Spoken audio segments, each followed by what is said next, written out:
IGL ने सितंबर तिमाही के नतीजे जारी कर दिए हैं। कंपनी का मुनाफा 438 करोड़ रुपए से बढ़कर 535 करोड़ के आसपास रहा है। आईबी अगर आप देखें तो 1.5% बढ़कर 3468 करोड़ के आसपास देखने को मिली नतीजों पर। और आगे के आउटलुक के विस्तार पर बातचीत करने के लिए हमारे साथ जुड़ रहे हैं कंपनी के एमडी कमल किशोर चेतीवाल जी। सर नमस्कार, आपका शो में स्वागत है। पहला सवाल मैं आपसे यही पूछना चाहूंगा कि प्रदर्शन अगर आप यहां पर देखें तो ठीक ठाक देखने को मिला।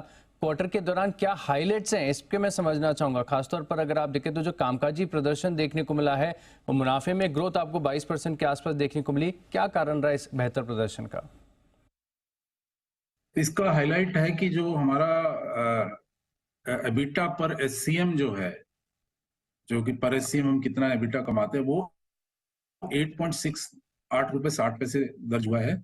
जो कि अगर पिछला क्वार्टर 2 देखेंगे लास्ट ईयर का, तो उसमें 7.09 था, 7 रुपए 9 पैसे था, वो भी 8 रुपए 60 पैसे हो गया। वॉल्यूम्स में हमारा 3% की बढ़ोतरी हुई है, जो 8.09 से 8.3 हुआ है। ये थोड़ा और ज्यादा हो सकता था, बट दिल्ली में जैसा आप जानते हैं G20 का थोड़ा कुछ दिन के लिए बंद था, प्लस यहाँ दिल्ली में कुछ फ्लड्स का भी इम्पैक्ट आया था, तो वहां हमको 0.12, अगर आप उसको MMSCMD के रूप में देखें तो 0.12 MMSCMD का इम्पैक्ट आया था। उसके बावजूद हमारा प्रॉफिट करीब 29% का 29% का वृद्धि हुई है, 416 करोड़ से 535 करोड़। तो ये मेजर हाईलाइट है। राइट, मुनाफे में बढ़त यहाँ पर आपको देखने को मिली। अच्छा, मार्जिन के ट्रेंड को देखा जाए तो 19% के आसपास बिल्कुल फ्लैट यहाँ पर देखने को मिले। क्या कारण रहा कि मार्जिन में कुछ एक्सपांशन देखने को नहीं मिला? साथ में आगे के लिए मार्जिन ट्रेंड की गाइडेंस क्या होगी?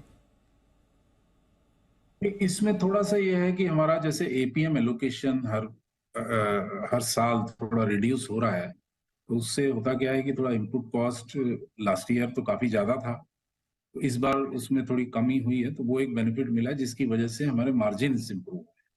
तो जो आप 18-19% बोल रहे हैं वो क्वार्टर टू क्वार्टर बोल रहे हैं, बट लास्ट ईयर के क्वार्टर में मार्जिन और इस साल के मार्जिन में फर्क है थोड़ा, क्योंकि लास्ट ईयर इनपुट कॉस्ट थोड़ी ज्यादा थी।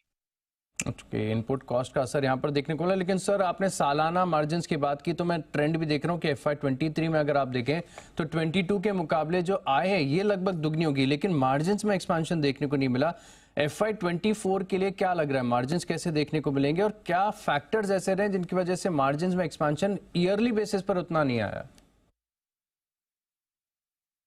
इसको थोड़ा सा एक चीज समझना पड़ेगा कि जो लास्ट ईयर का जो इम्पैक्ट था उसमें क्या हुआ था कि गैस की कॉस्ट बहुत ज्यादा बढ़ गई थी, तो उस वजह से रेवेन्यू में इम्पैक्ट आया था, और उसी वजह से जो उसका मार्जिन इम्पैक्ट भी था कि गैस की कॉस्ट बहुत ज्यादा हो गई, तो रेवेन्यू में वो फिगर आ गया। अब जब गैस की कॉस्ट नॉर्मलाइज हो गई है, थोड़ी कम आ गई है, तो रेवेन्यू वैसे कम आ गया, और उसी वजह से इनपुट कॉस्ट में इंप्रूवमेंट होने की वजह से हमारा एबिटा पर एससीएम इंप्रूव हो गया है। ऑलराइट, एबिटा पर एससीएम यहाँ पर इंप्रूवमेंट देखने को मिला। गैस प्राइसेस का भी इम्पैक्ट रहा है। शुक्रिया सर हमारे साथ जुड़ने के लिए और विस्तार से पूरा अपडेट हमारे साथ शेयर करने के लिए।